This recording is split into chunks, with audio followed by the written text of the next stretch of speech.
We are back. Hello. We're back. I still have never dabbed. Happy August 22nd. August. It's been real. What's up, you guys? What's up, everyone? How's it going? Ah, Obviously, as people come in, feel free to say hi and hello as we're going to dive into this. But first of all, Sarah, how are you doing? I'm doing so well. I am really actually extra excited about this stream because I've been like delving in full force. It's my first time ever being involved in the Kickstarter process. And it's just fascinating. It's like a whole other level I never knew. And it's been exciting. So exciting. So for those of you who are just joining us for the first time and maybe watching a replay, this is our mid-campaign get-together where we're going to review and do a little bit of a reporting.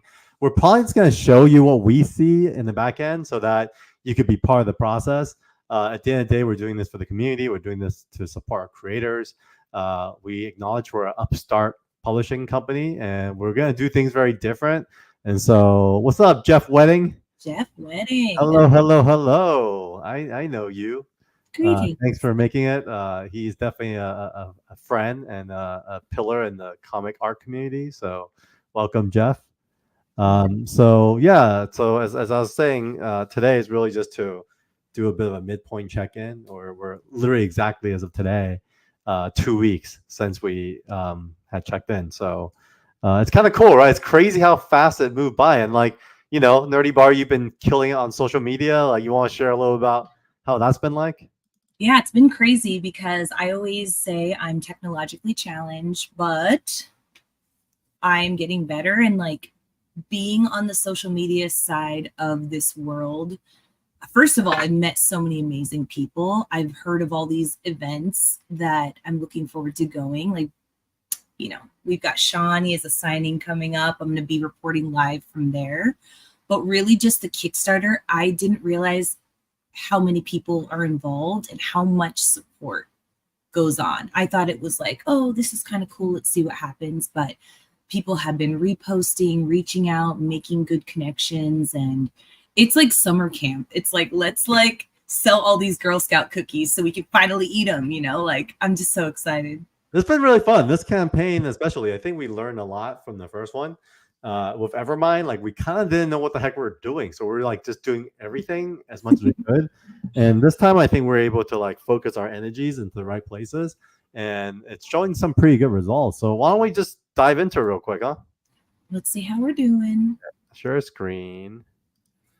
I am going to share. Let's see. I think this is the right window. Now, just so you guys know, we had a crazy 9-hour Townhall style Kickstarter launch. And I have to say, if you watched me during that, I was trying to like post for the first time. So I look extra ditzy, but it was incredible. Like you're exhausted. You're like delirious, but it's so exciting because we actually hit our goal within the first like hour and a half.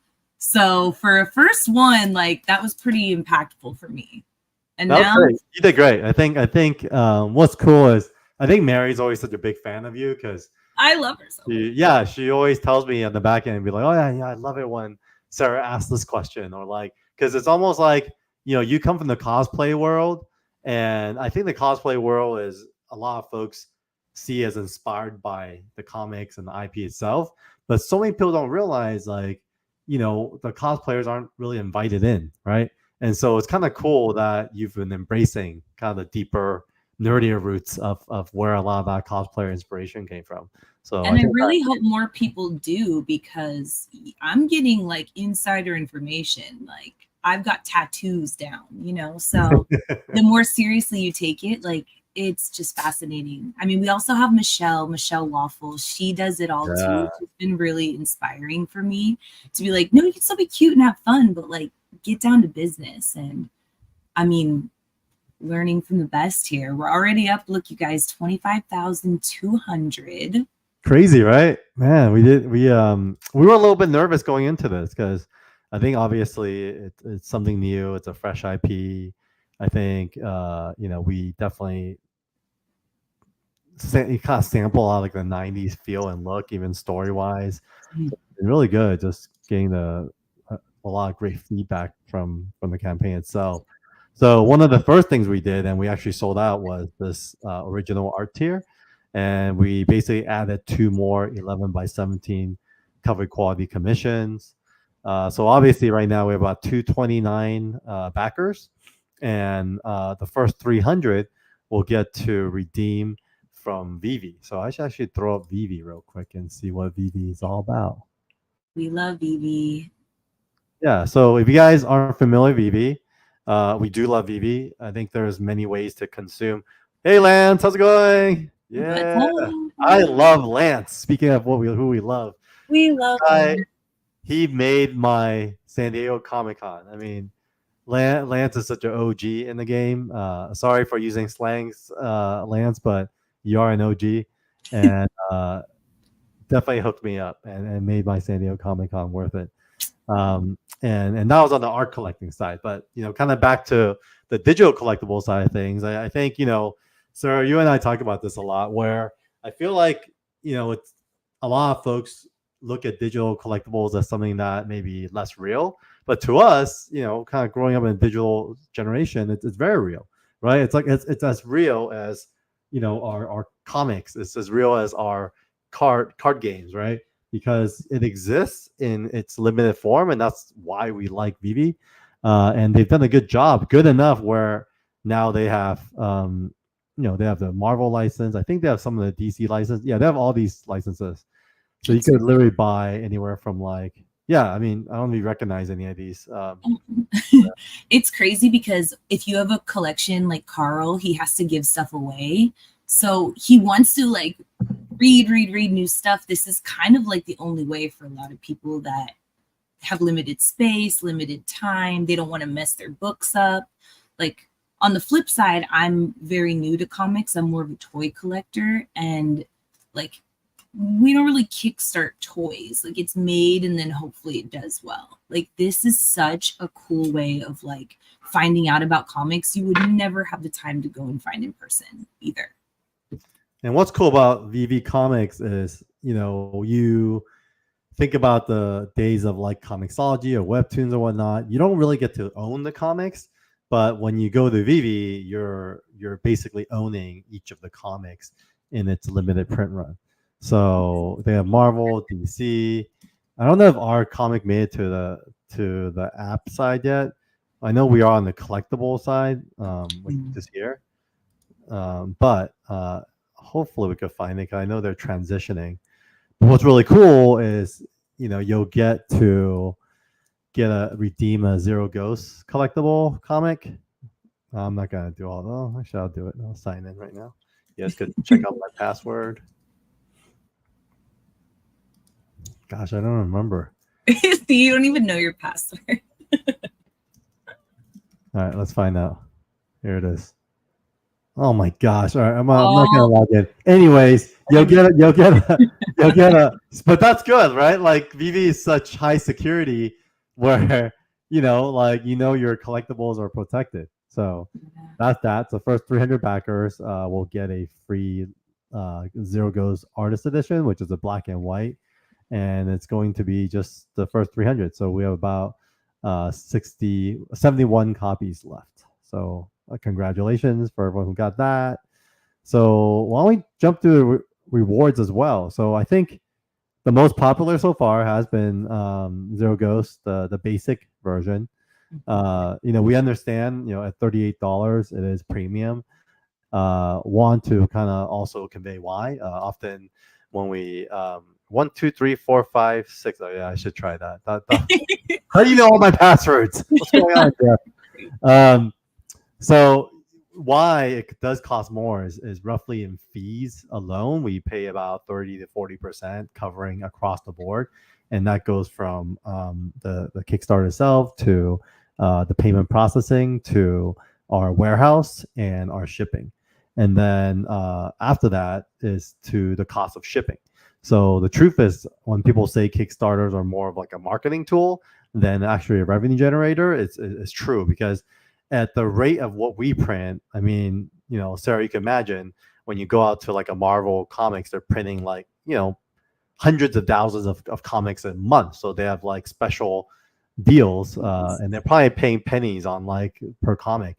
We're probably paying like, close to what we're charging the audience in that case. So like anywhere from like $3, $2, $3, $4 sometimes, depending on the edition. The ones that cost us the most is actually some of these, like the artist edition, actually cost us the most because we actually don't have a large print run.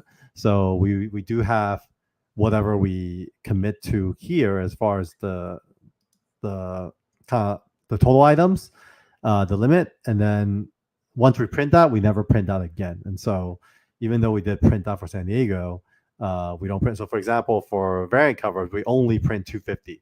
So in this package, we sold 16 packages, but after that, we really don't print anymore. So yo, what's up, EC, Mr. N in the building?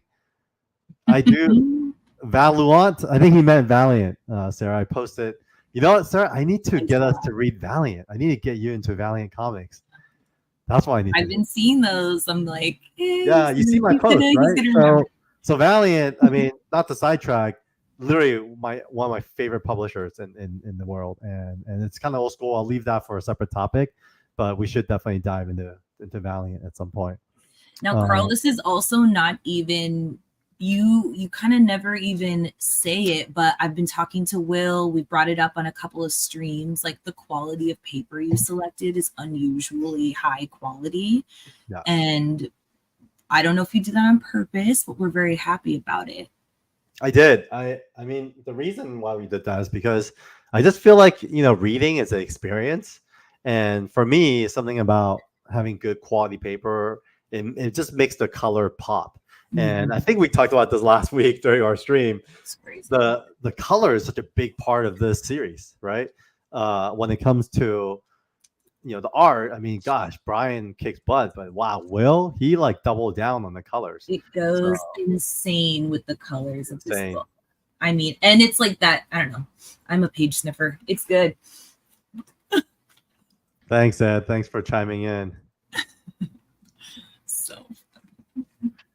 Okay, so continue. No, it's great. Color is a big thing. And for those who also want to kind of learn more about what we're doing on the art side, Brian never sells his art. And very rarely he would let the art go. And I think a lot of the art that's out there that are his is because it was the inker that had the art. So Sarah, in case you don't know, so the way like comic art gets out there is typically a couple ways. One is the artist would sell it themselves.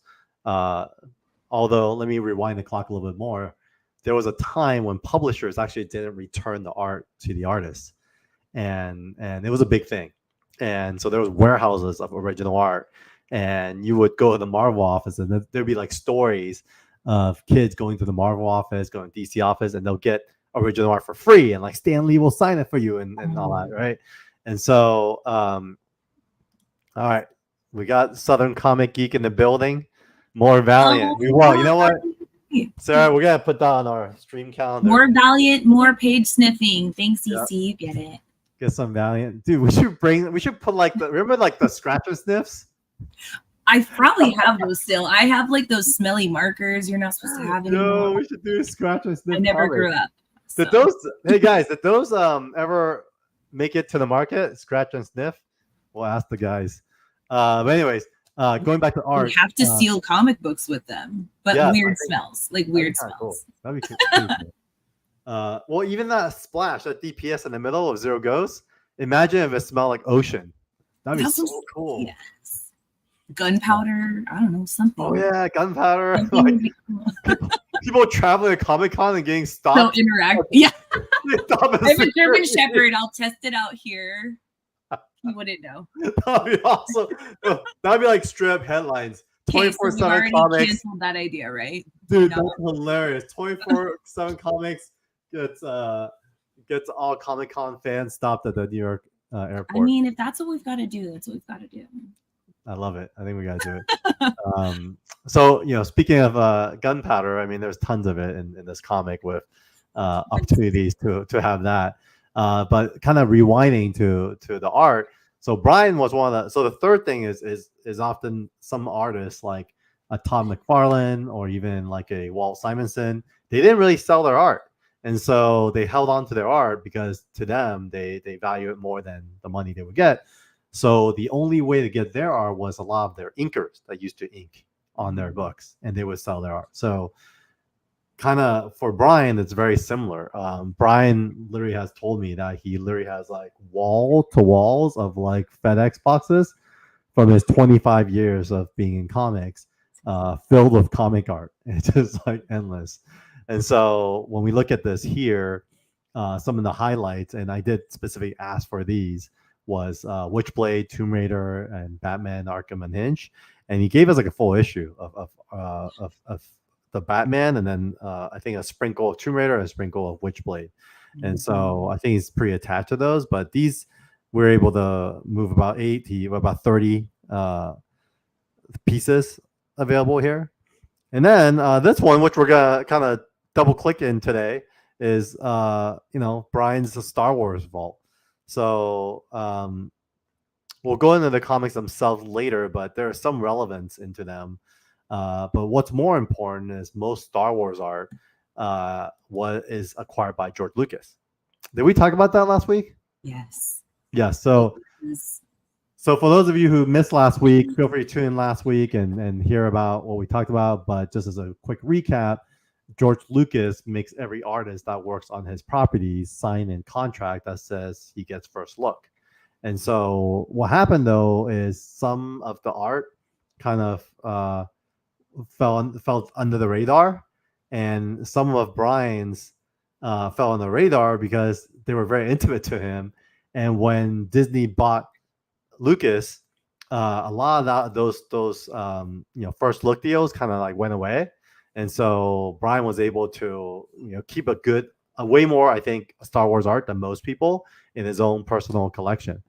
And a lot of the reason is because George Lucas is going to be launching the Museum of Narrative Arts in LA. I don't know if you heard about that, but like next year it's supposed to open up, and it's supposed to be like the largest comic art collection in the world, because this guy's been collecting. He could have all the Jar Jar. So Ed and I had a lot of fun traveling together. Heroes, hang out, breaking bread. But yeah, so we thought, this took a lot for me to get Brian to agree to this. But we're gonna go over some of these issues and why they're really important in Brian's career today on this stream as well.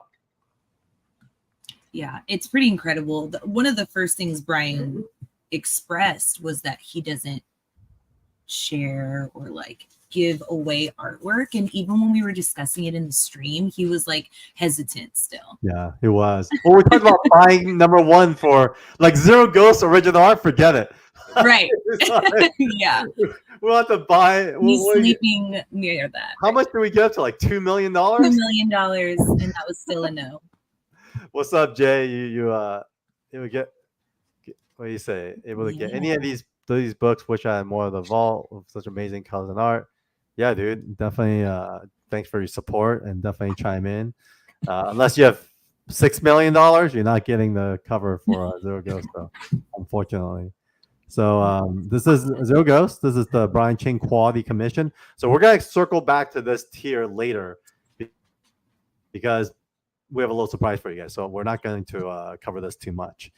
This one sold out really quickly. I mean, this one just went away. This is the 4x6, I believe, or 6x9. No, 6x9 art, where Brian actually will be drawing his choice of the characters, and you'll see why that's relevant later, because we have a little bit of a sample as to like what these sketches look like. But if you go to Brian's Instagram, you could see like some of these samples from like Captain America, Wolverine, etc. And what's super fun is like he does these every Inktober. So Inktober is a month where he draws every day, and then at the end of Inktober he'll do like a drop, and then these always sell out really quickly. So I'm glad our community was able to access this. So I think those were all the tiers. I mean, what do you think? Any standouts? Any funny moments in the last 2 weeks the audience should know about? Oh my goodness. I mean, wait, has everyone seen this trailer?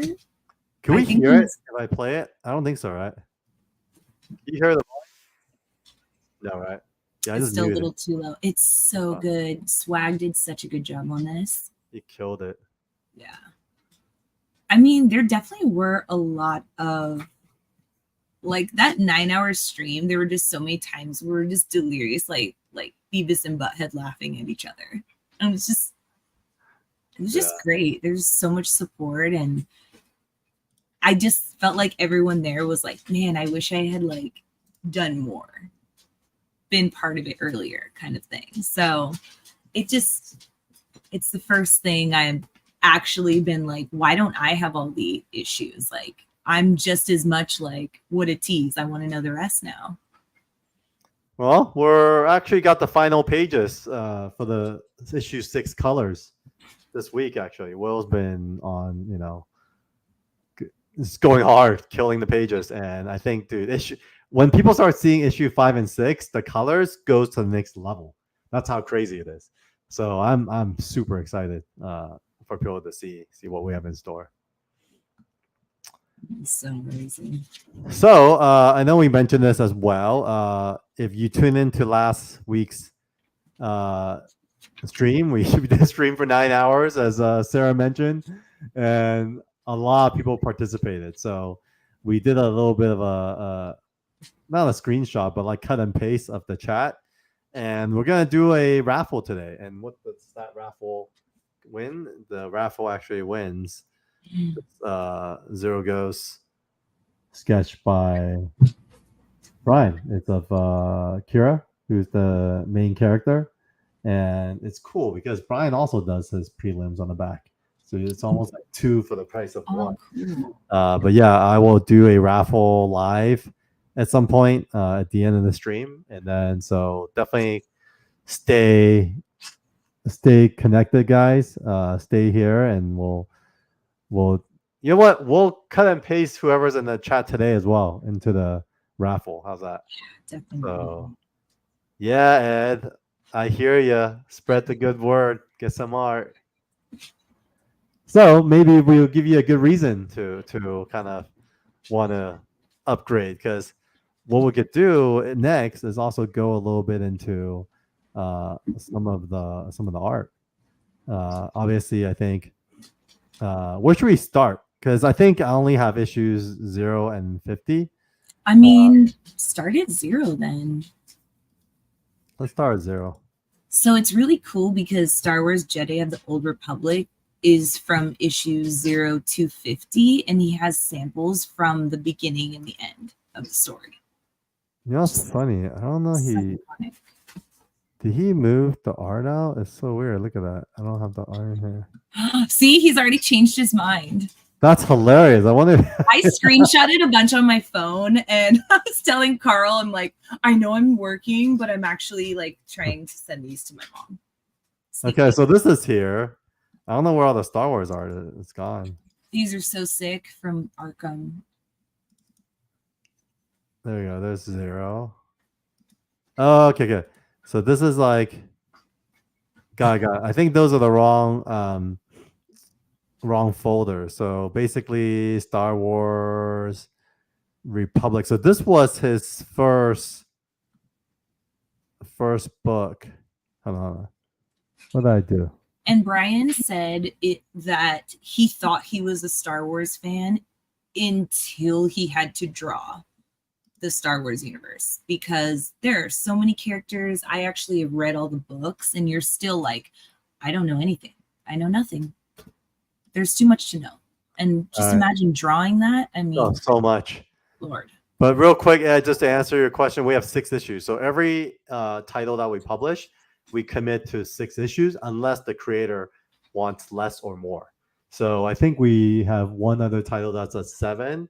And then, oh my gosh, I can't wait to announce. We just, deal's not signed yet, but we did commit to a 3-issue deal from an awesome creator that we're all going to love. So that's going to be fun. So, but for Zero Ghost Ed, it's going to be 6.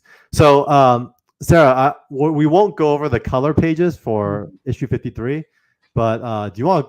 I'll give you some relevance as to why this is important, because this is actually Star Wars Republic 53, and this is Brian's first Star Wars book, and so if you look at his style, it does evolve. So maybe you could just talk us through the story.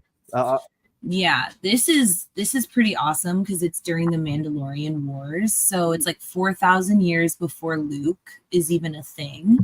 And I don't know how into Star Wars you guys are, but they always kind of like name things as like before the Battle of Yavin, which is the Battle of the Death Star. So this is really kind of like when the Jedi are trying to stay neutral and kind of just patrolling. And Obi-Wan is coming back with an antidote that basically the Confederation was going to use to wipe out all of the clone troopers, and then only the droid army would survive. Sorry, gotta puppy, give me the toy.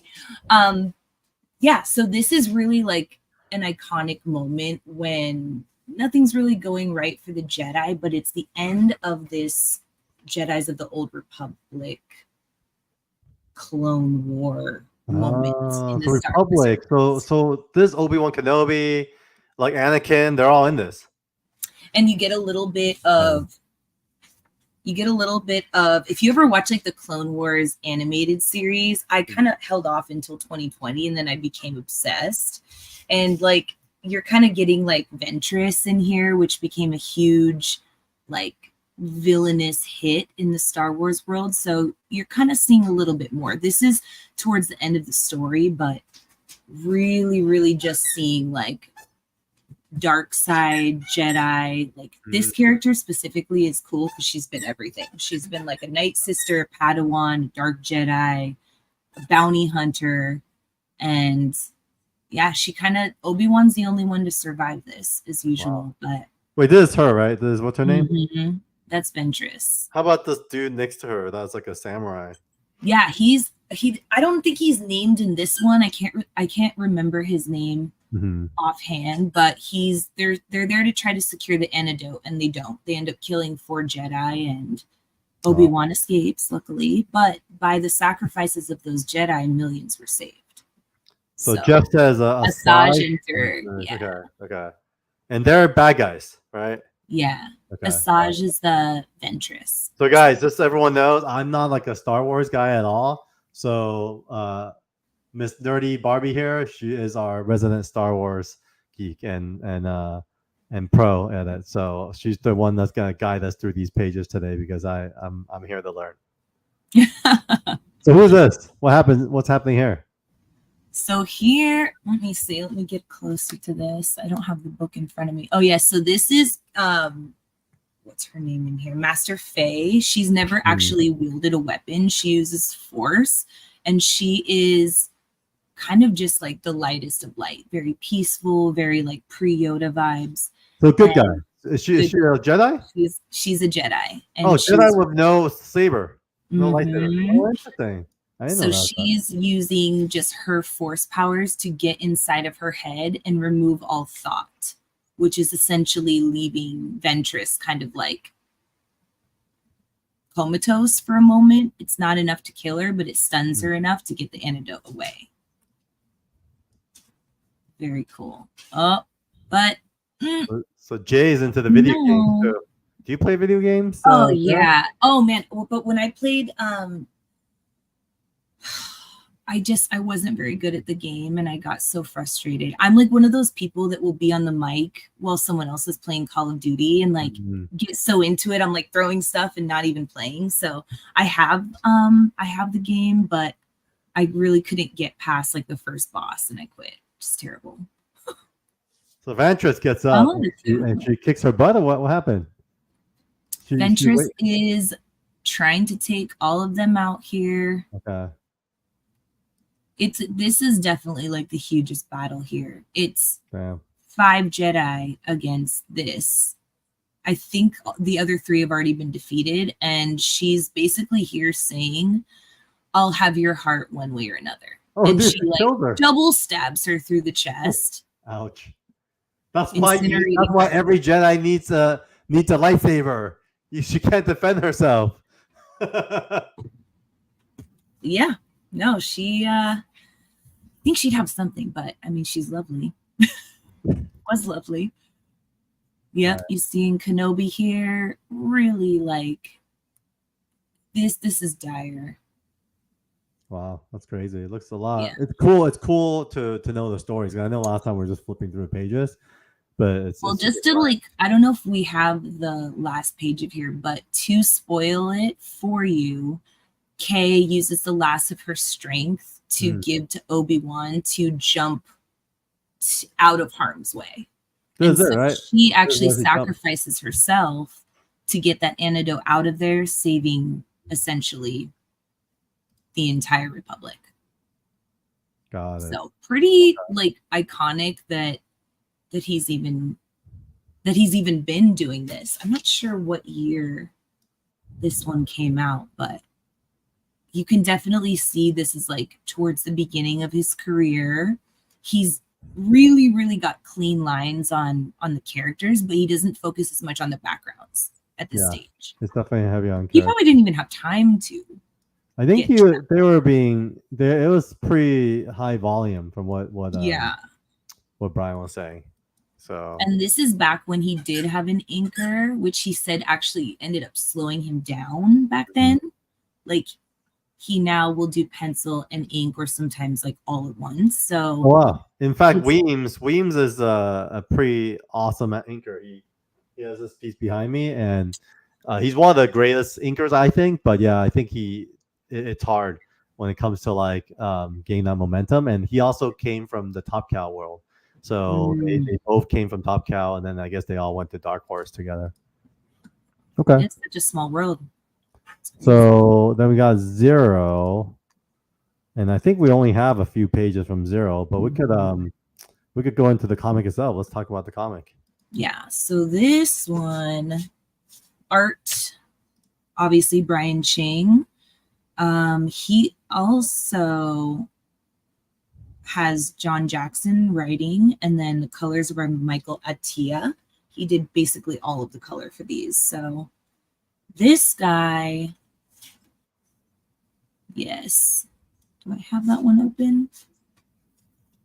Is this issue 0? Yeah. Okay, cool. Yep, 0. Yeah, so this goes 0 all the way to 50, and this is the one 4,000 years before Luke. This is featuring Zane Carrick. So this is like a Jedi Padawan who's kind of a mess. Like he's very clumsy. He's new to the order, but he's messy. He's always like needing a little like save from here or there. And this is definitely before the Death Star, quite a bit before. It's featuring 5 Jedi Masters that are making up the first Watch Circle. Okay. So what's cool about this too is this was Knights of the Old Republic. I think Brian is one of the co-creators of a lot of the characters here. But why these issues that we're offering, these pages that Brian decided to offer is relevant is because 0 is the first issue that came out, I think, and then 50 was the last issue where he was on it. So we could definitely dive through this. Oh, actually, you went through a lot of this already as far as like the credit goes. Yeah, all this one's really introductory, just kind of showing what he's all about. I don't want to spoil too much because this one is what really time period is this? Is this kind of similar to Republic where it's happening before Star Wars? This is actually way before. This is like Mandalorian Wars where the Jedi are actually trying to stay out of it. Oh wow! So they're trying to stay out of the wars, but they do end up joining and kind of going against Mandalore. So this is a 3-year break from 03 Republic to now 2006, right? Wow, that's cool. Very so you're cool. saying, sorry, I think I cut you off. Oh no, it's just this story. I wasn't collecting comics at this time, but I have actually read quite a few of this series, and Brian really kind of like sets the tone for this entire thing. Like you're seeing lots of action. You can see how different his style is now. for this one. Well, what's cool is he also mentioned to us that it was like straight from pencils to colors. They like skipped inks altogether. I have no idea why, but we should ask him next time he's on. I do want to ask him because when you're watching the animated series, they're all completely different styles as well. But this is very video game looking to me. Yeah, there must be a reason because at this point, this is before Marvel acquired Star Wars, so Dark Horse had the license. So because they had the license, they they determined like the look and feel as well.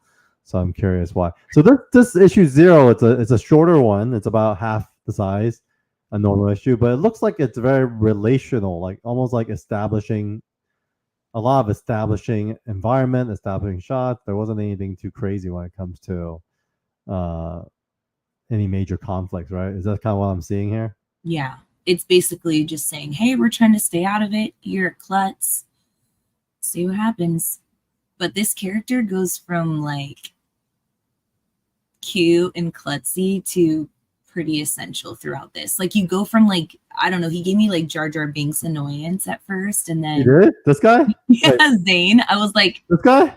Oh, this guy, Jar Jar Binks. The guy on the floor.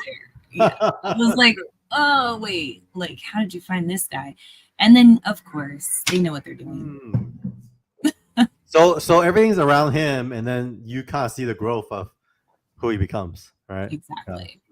Got it. So we have about 5 pages from this issue, so roughly half the issue will be available for as part of this is really iconic because it sets up the whole story. It's awesome. Even that first issue. All right, man. Jeff, we might need you to be on the next stream too. Yeah, this is comic book context. So Dark Horse was digitally converting pencils to inks with tight rendering pencilers to expedite the schedule. Oh, Joe, I know Joe. Dude, we should get Joe on here. Did the same on his issues of Star Wars Empire. Oh, that's hilarious. I love Joe. Joe Caroni is an amazing guy. We try to break bread whenever he's in town. But yeah, he's definitely like a Star Wars artist. Sarah, we're gonna have to visit Joe's booth next time we're at the con. Oh, absolutely. All right, so this next one, the final battle, it's kind of cool. Like you see how Brian was from the beginning, and then he was there at the end. And so what happens here now? Like, if you want to fast forward us from into this issue, like what happens here? Well, somewhere around issue 11 is the massacre of the Padawans. So that like issue, yeah. Those 5 Jedi I was telling you about earlier keep having premonitions of like the destruction, like everything's the Sith take over. So they see that it's coming from one of their Padawans, and they set up this ambush, sounding familiar, but they set up an ambush to take out their Padawans. And Zane is actually the only one who survives. So from issue 11 on, it's like this journey of him trying to do the right thing, but trying to be like, what was that all about? So he goes through a lot here. And then finally, fast forward now to the end, he's hooked up with this guy, Roland, who has, he was a Mandalorian who's been just really messed with a lot. So they're teaming up now. You've got Demogol, who actually, they all have they have 2 different people. You have like before they're evil and after they're evil. So this Demogol is a Mandalorian biologist, and I want the stage actually. It's pretty freaking cool. Yeah. I'm gonna ask Brian. He's just like, I could get this one. Of course, I know what I'm doing. That's why I brought you. Yeah. Well, that's why. Like now, you give me context of like how they're partnering up, and then what's super cool is like we went from Jar Jar Binks vibes to now like this kid here, and now he looks like this. He's a badass. Yes, I love that. Look at that transformation. Sick. I get too excited where I'm like, oh my god, and then this. I'm gonna have to calm down. Okay, let's walk us through it. So obviously, are they on like a last mission or something? What's happening? Yes, so now they are trying to get to this Demogol character and save Jeriel, which is her. Is that her? Yes, she's got bluish skin here.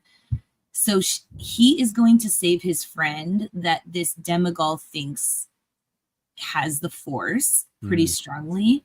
Okay. This woman you're seeing, her name's Shantique, and that is actually the person he's trying to save's arch nemesis. So he's trying to save someone who's being used for powers, and he ends up intercepting her worst nightmare. There she is. Oh, the blue skin. So he's trying to save her. He's trying to save her. So you find out here that Shantique is actually the daughter of this Demigol character. Okay, and Demigol is the big bad, right? Demigol is this guy right here. Okay, and who's this guy again? He's the big bad of the whole series? He's the big baddie of the series, and he's been trying to get this Jedi Force-sensitive girl to join him and basically become his Sith compadre in all of this. So you're kind of going through this story here, and towards the end, you actually find out that there's real quick. Who's this guy? What's happening here? Who's fighting? Like, why are they fighting? So this is the Mandalorian. He's the Mandalorian guy. Yeah. Okay. So he's trying to take out Demigol on his own here. Demented scientist. Yes. Oh, so they're going at it. So he dropped off. What's the name again? The sorry, I'm so bad at names. Zane. So he dropped Zane off to fight with the daughter while he goes and fight with this demented scientist guy. Exactly. And this guy's been experimenting on these Force-sensitive kids to try to develop them into Sith. So here they've got this weapon, and it belongs to Exar Kun. It's a lightsaber that was from a Jedi who went to the dark side, so very powerful. So is it a whip, or what does it do? It's really weird because the girl he went to save isn't really picking up on the power of this thing, but Shantique obviously is here. So she's like, oh, wow, like, I see what you mean. I'm getting stronger just being around this thing. Interesting. ... Here's Demigol coming up in here and stabbing his own child. Wait, what the hell? Why? He goes, where are my children? And she's like, I'm right here. And he goes on to say, not you, like the good ones, the ones I wanted. And so basically tries to, take her out here. Oh, jerk. It's always, man, she's trying so hard to impress her dad in like the wrong ways too. Can I comment real quick on this? It's so interesting because I had a lunch with my friend Max, and he's an actor, director, writer, etc. And he's a big Star Wars fan. He was telling me about how, we were talking about Acolyte. Did you watch Acolyte? I watched some of it and I couldn't get into it. I know. You didn't miss much, to be honest. I know, and then I heard they're not getting a second season, so my binge watching moment is not like. Yeah, I don't want to like poop on it. It just wasn't Star Wars, and I think. What Max was saying was really really good. He says because what's been happening with a lot of these like Disney Plus series are they're like breaking the rules of Star Wars, and when it comes to Star Wars, there's a lot of rules, and the rules one is it's got to be like a kind of a broken future, like broken space future, meaning like things are like, almost like post-apocalyptic, right? War is going on. And so whenever you like clean it up and it's not a broken future, then, or a broken space future, then it doesn't feel like Star Wars. Second, he said, I don't know what he called it. There's like a Japanese word for it, but like the whole like Japanese, like, world, like the inspiration, right? Like he said, the houses, the armors, everything needs to feel very like Japanese, all the archetypes in like classic Japanese movies. And then there was a third thing I don't remember. I'm not a Star Wars person, but when he broke it down to me, it made sense that there are these rules. But even if you look at like these buildings behind them, one thing that stood out to me, they look like Japanese architecture. Like these windows are like big like panels, and it's very Japanese. And so I think it's true that when you break the rules, it doesn't feel like Star Wars anymore. And that's what a lot of like. I felt like I was watching like something like on the WB or something. Like if I have enough time to wonder who you're dating, like within an episode, I don't want to watch it. I don't know. That was my take, but I will watch it. I eventually will, but yeah. All right, so let's continue. So basically, what they're about to find out here is he was wrong all along. Wait, who was And wrong? Who was wrong? we're thinking here that Demagal has been wrong all along. Oh. And he's searching for this person who's force sensitive enough to wield this weapon, as he's trying to kill the person who's force sensitive enough to wield the weapon. He's saying here is calling him out, saying, this chick doesn't even know or feel anything at all. But the daughter you just tried to kill actually has that power within her all along. Wow. But of course, the daughter gets up, so she didn't die. Now she's mad at her daddy, though. Wait, she took the knife that her dad stabbed her with, and she is going after him. Sick, dude. So, as you can see, he grabs for a lightsaber. He thinks it's the dark saber that he's going for, but he actually grabs the wrong saber. And you can see in his little word bubbles here, he's trying to defend himself from her, but he actually uses a double-edged saber and kills them both. Oh my god. Yo, that's a cool way to close out. Woo, that's dope. Wow. 2 in 1, baby. That's crazy. I mean, it's kind of sweet. They're hugging at the end. I can see that as a cool movie moment at some point. Yeah. Why don't they just adapt this? I mean, it's good. I feel like someone needs to steal this and just put this. Not steal it. They own this shit, so put it on Disney Plus. People already forgot about it. Do it again. I know. Good. Oh my gosh. So I mean, I'd be bummed to be her though, because like I'm not even special now. Okay. But so it's sweet. He brings her parents because she's been, obviously taken and experimented on, hasn't had much of a life, and returns her to knowing that she actually has people that love her and she's not just an experiment. So little happy ending there. I think it's really cute here as well. This is towards the end, kind of like a we're good for a minute, right? Because it never lasts long in Star Wars. Celebratory moment. Yeah, celebratory drinks, always in the cantina, which we love. It's funny, he's kind of back to a kid again after like going through all that. Right? Yeah. He's chill again. They're discussing the fate of the future and a romantic ending. Oh wow, they make out. It's really funny actually what she says here in the one page up. She's like, this is kind of like for Star Wars, because she's like, does that mean you can't be physical with anybody? Is that a thing in Star Wars? You're not supposed to have any attachments to people, which means relationships of any kind, because then you are obviously weak because you care. One way or another. You're not supposed to feel love or hate. Is that whole like monk samurai thing, right? Yeah, totally. So yeah, she gets a little smooch here. Very cute. And then I love it how it's always like another beginning.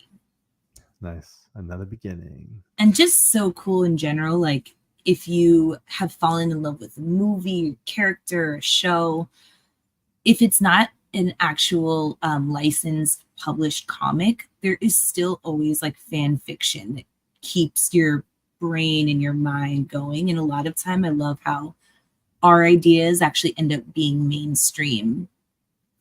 It's cool. I mean, honestly, like look at this moment, dude. Like just as you tell the story as you're talking about this, it makes me want to read this whole series. Yeah, I really want to, because there's a lot I missed. I've only read like 10 or 11 of these. No, really, they really should just make a TV show if they literally launch. What? Like why? Like the Disney, please, can you guys listen? Yeah, we don't want new. We want just do that.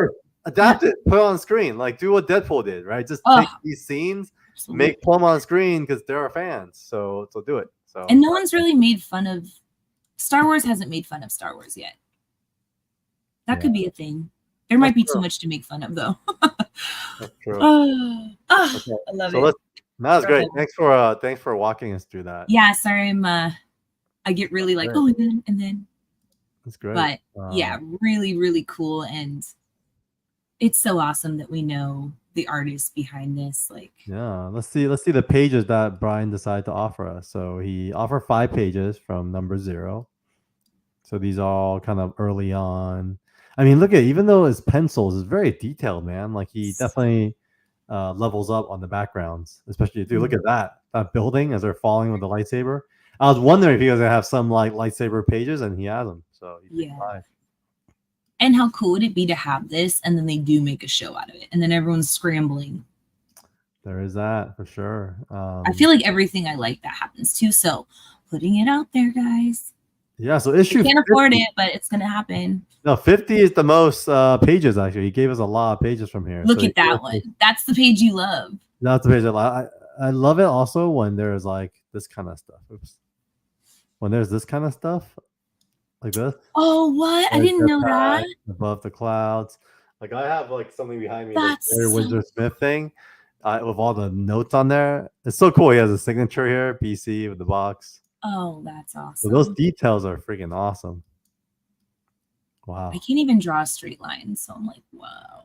Yeah, these are amazing. Okay, so we'll go next one. So this one is this page is awesome too. Yeah. So he's literally diving like straight. It's so funny though. Like they have the force, they don't need a parachute. Falling in style. Yep, just glide right in, flies right through. It's awesome. Okay. And then there's where they actually start fighting. Shantique, right? I want to cause her so badly. You should. She'd be so. You did the whole silver thing for Comic-Con. So I love being villains or like up to your discretion whether they're good or bad. I've never been like a Disney princess at a con. I always have to have some sort of weapon or like. Oh yeah, you're a Catwoman when we first met. Yeah, when I met you, I was Catwoman sweating my face off. It's beautiful. I don't know how you dressed like that, and like the con is so hot in there that day. Oh yeah, that year was crazy. This final fight is kind of crazy. It's pretty dope. He has all the final fight stuff here. This is so rad. Yep. So we saw Santee. So how many left are there in this tier?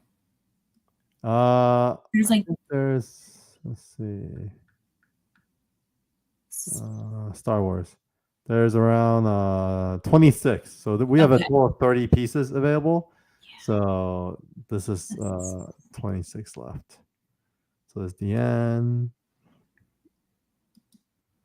Is there that double lightsaber page? No, there isn't. But there's a daughter coming back.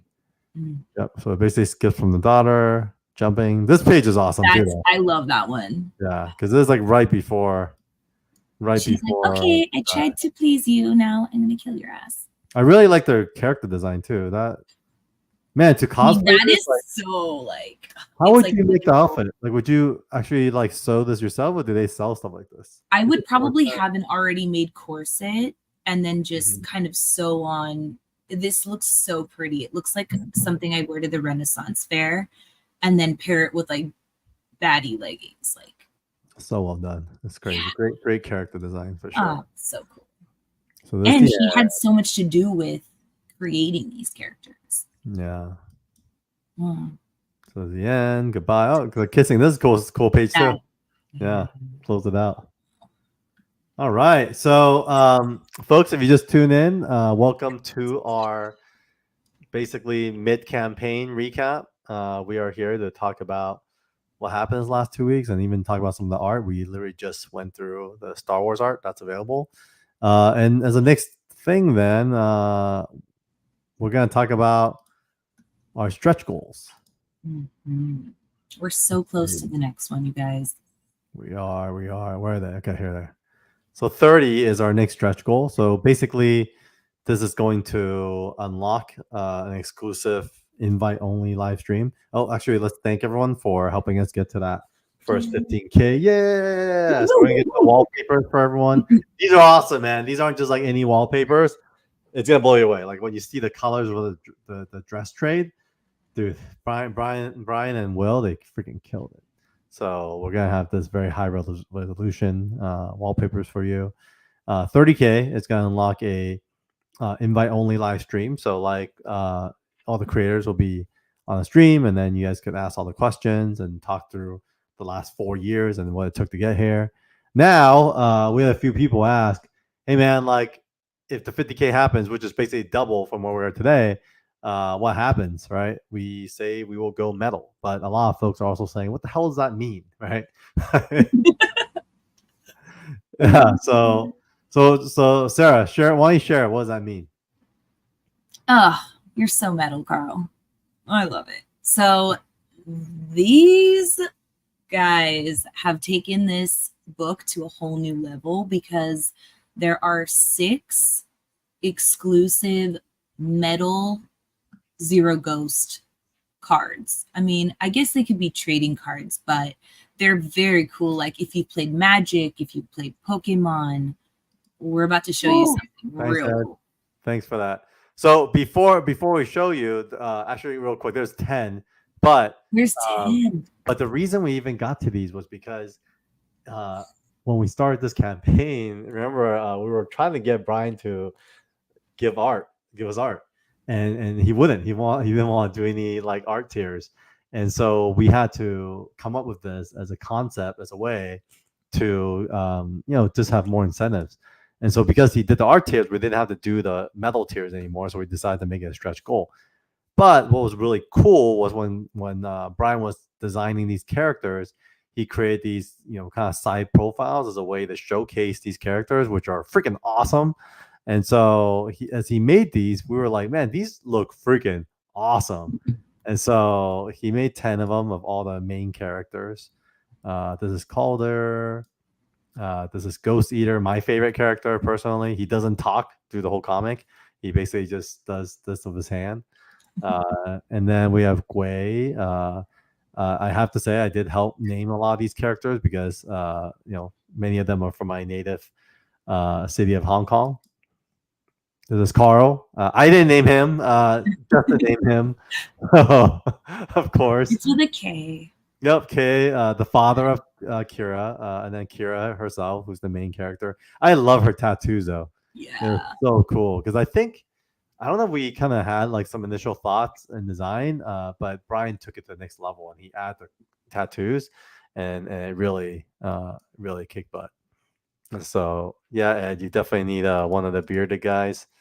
I agree with you. And we could talk more about the inspiration for the character design as well. Long is I think one of the Triad members, Rakul. She's kind of like what's that character's name in Matrix? The twins that kind of like what are they named?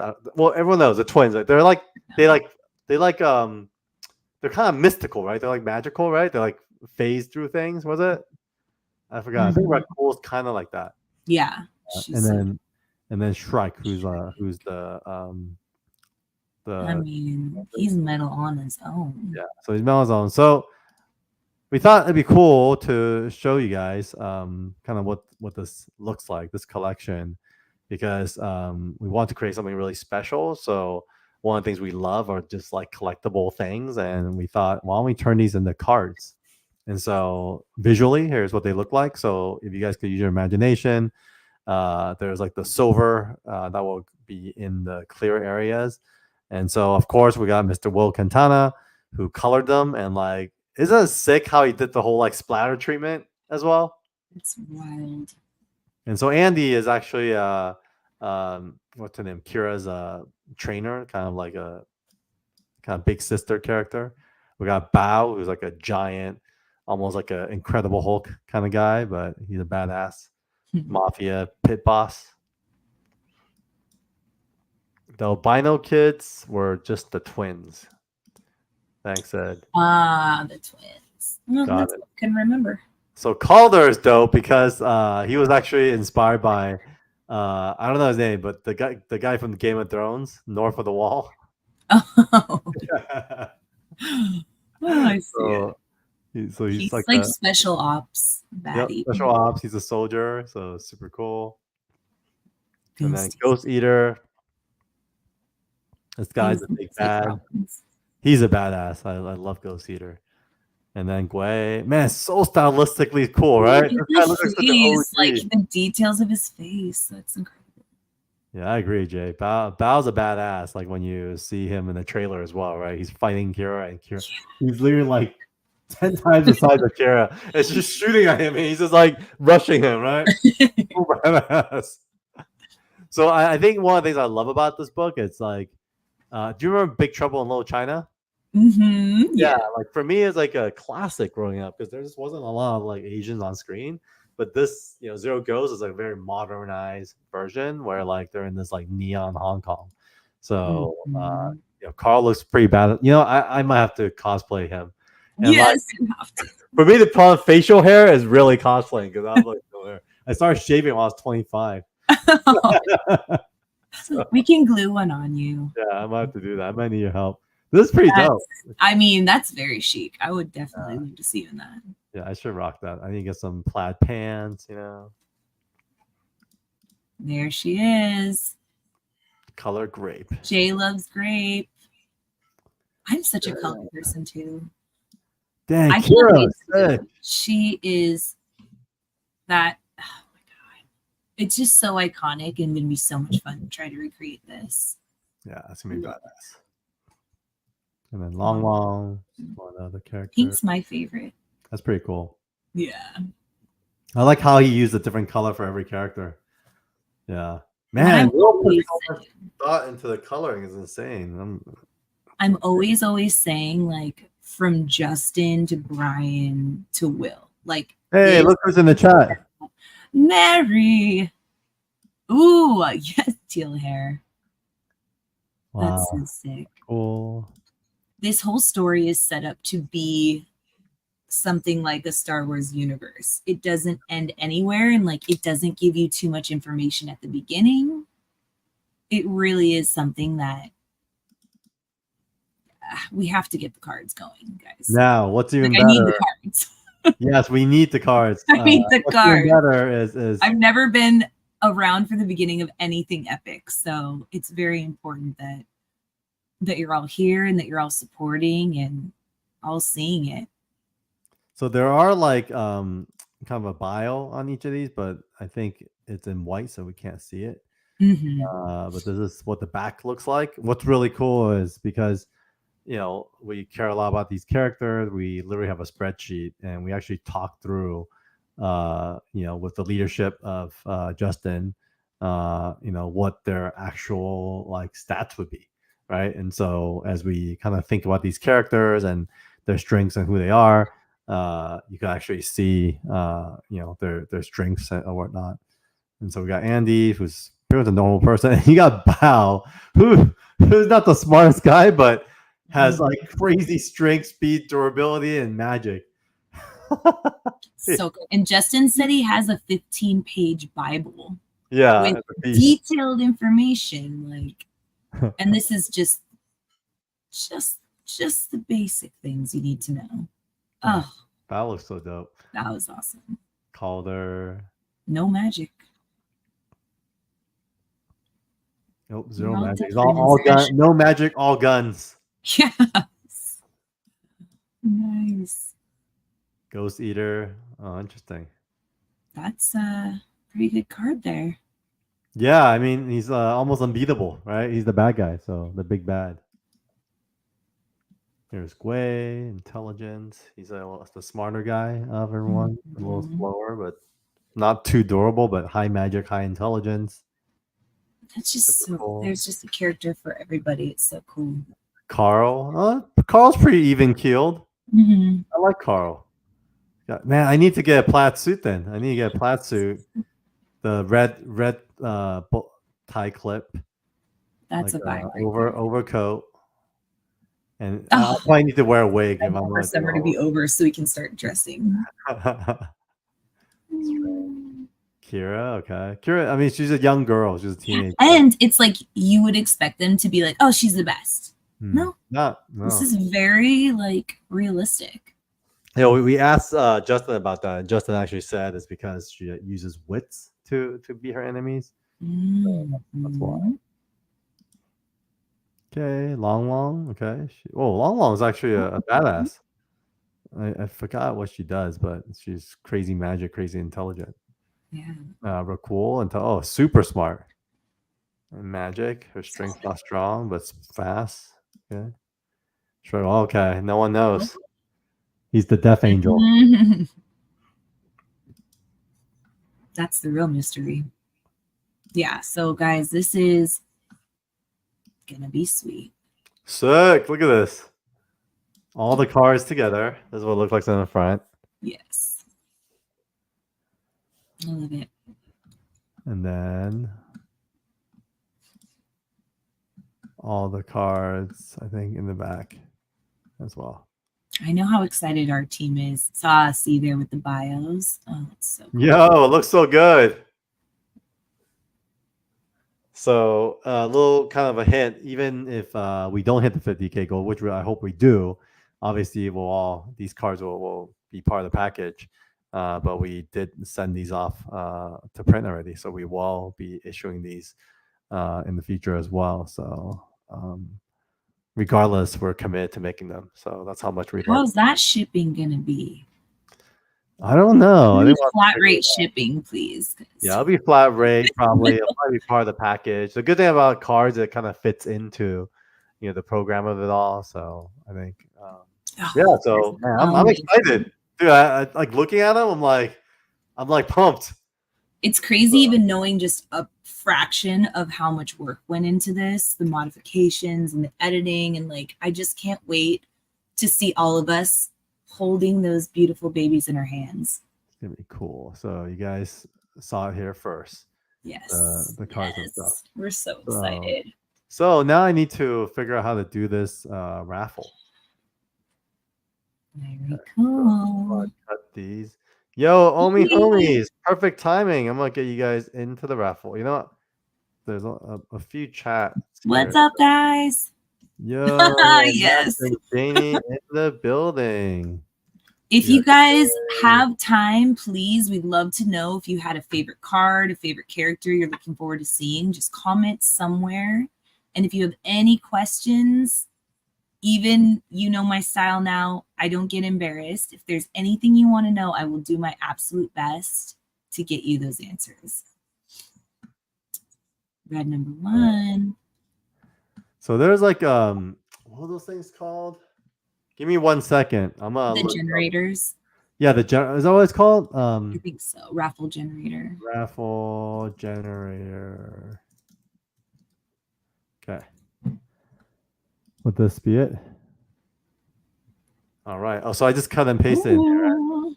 All right, guys, we're doing this. Our very first raffle for the sketch. I mean, I think that's pretty freaking cool. There's a lot here, but I don't know who. There's a lot of different names. So people who was there last time and chatted more, we're gonna reward, and then obviously we'll reward whoever was here today as well. So I'm gonna throw it in here. All right. Oh my goodness. How's this work? It's fun for my eyeballs to watch. What am I clicking? Click this. There we go. Let's see who the winner is. Let's see if someone has a chat today. Hi, Janie. Janie. Wow, we love you. K-pop junkie. Yay. Oh! Congrats. K-pop junkie. Congrats. You are the winner. Yes. Very special. Let me go back to. That's dope. Congrats. So K-pop junkie, I will reach out to you. We know who you are. You've been a great supporter. And really, K-pop junkie's been so supportive and awesome. I couldn't be happy with that result. Except even ever since Evermind, she's been super supportive. So I'm super happy that she won today. So what else? We'll talk more about this later, but we do have a signing coming up. Our first, 24/7 Comics signing with Daniel Wu and Sean Chen. What's fun is why don't we maybe schedule a time to have them on as well? It'd be kind of cool to talk about leading up, like what's has happened since Evermind. Because Daniel literally went to go, like I think he raced in China. He went to like a race, and then he went on a movie. He like shot a movie, and so he's done a few things since Evermind. And then Sean, he went to Morocco, and like I know he's done a whole like soccer comic. So like they've been busy. So I'm excited. I would love to talk to them more about that because I for some reason, Morocco's a huge comic city. I want to know more. Cool. That is so cool. Oh, I love it. So yeah, with that said, I think we covered everything today, right? Sarah, anything else we missed? No, guys, I really just can't thank you enough for joining us, for, just really reaching out, sending all the messages we've been getting, all the support we've been getting, sharing our projects. The more people see, the more they're going to be able to get this process started. So definitely like, comment, share if you can. Love chatting with you guys on social media. And if there's any content you specifically like, as you know, we'll always go out of our way to make it happen. Yes, everything she just said. Yeah. All right, folks. We'll see you guys next time. Bye. All right, see you guys soon. Mwah.